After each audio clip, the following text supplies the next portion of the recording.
Sir what is 30A? 30A Bharat के संविधान में एक ऐसी धारा है,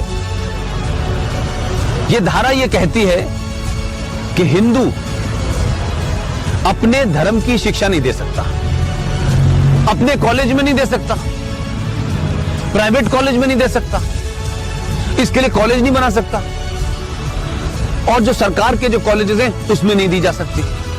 लेकिन एक धारा है 30, वो 30 धारा मुसलमानों को इस बात की इजाजत देती है कि वो अपनी मजहब की शिक्षा के लिए कॉलेज खोल सकते हैं, वो मदरसे चला सकते हैं, क्रिश्चियन अपने मदरसे चला सकते हैं, स्कूल इंस्टीट्यूशन चला सकते हैं जहां वो अपने मजहब की शिक्षा दे सकते हैं। मेरा सवाल यह है, क्या संविधान के निर्माताओं को इस बात का बोध नहीं था कि सिम्मी जी, अगर आप अपने धर्म की शिक्षा आपको नहीं मिलेगी तो आप में संस्कार कहां से आएंगे, आप में फेथ कहां से आएगा, आप वेद क्या हैं, पुराण क्या है, कैसे जानेंगे अगर आपसे कहा जाए आपको यह नहीं पढ़ना है।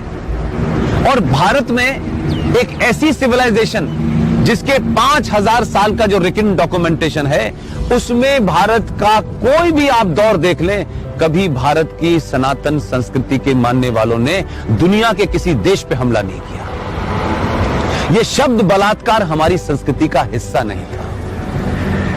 ये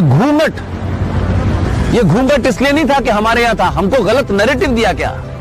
ये भारत के अंदर जब मुगल शासक आए, उनका एक ही एजेंडा था कि जितने गैर मुस्लिम औरतें हैं उनका रेप करके उनकी नस्लों को सुधारना है। ये बलात्कार शब्द हमारे साहित्य का हिस्सा नहीं था, ये तलाक शब्द हमारे साहित्य का हिस्सा नहीं था। हमारी परंपरा और संस्कृति में 7 फेरे जीवन भर के लिए जाते हैं।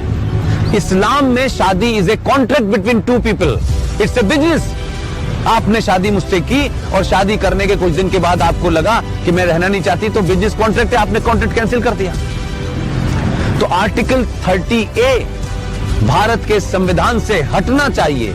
इस देश के 90 से 95 करोड़ हिंदुओं को उनका शास्त्र क्या कहता है, उनका वेद क्या कहता है, इसकी शिक्षा की इजाजत देनी चाहिए। और मंदिरों के ऊपर जो हिंदू पैसा चढ़ाते हैं, यह भी एक लॉ है जो नहीं पता देश को। भारत के जितने भी मंदिर हैं उस पे जो पैसा चढ़ता है वो सरकार के खजाने में चला जाता है। और भारत के मजारों के ऊपर जो पैसा चढ़ता है, जो गुरुद्वारों में पैसा चढ़ता है, वो सारा का सारा पैसा उस धर्म के मानने वालों के पास चला जाता है। सिर्फ भारत के हिंदुओं का पैसा जो आप अयप्पा पे चढ़ाती हैं, जो महाकाल पे चढ़ाती हैं, जो वैष्णो देवी पे चढ़ाती हैं, वो पैसा सरकार ले लेती है। तो अगर भारत के मंदिरों पे चढ़ने वाले पैसे से भारत के लोग, हिंदू लोग, सनातनी लोग अपने विश्वविद्यालय खोलना चाहें कि हम सनातन की संस्कृति के बारे में बताएंगे, पुराणों को पढ़ाएंगे, तो उसकी भी छूट नहीं है। ये संविधान में 2 धाराएं एंटी हिंदू हैं, इनको समाप्त होना चाहिए। और मैंने कल भी घोषणा की है कि अगले 2 साल में इसके खिलाफ भी मैं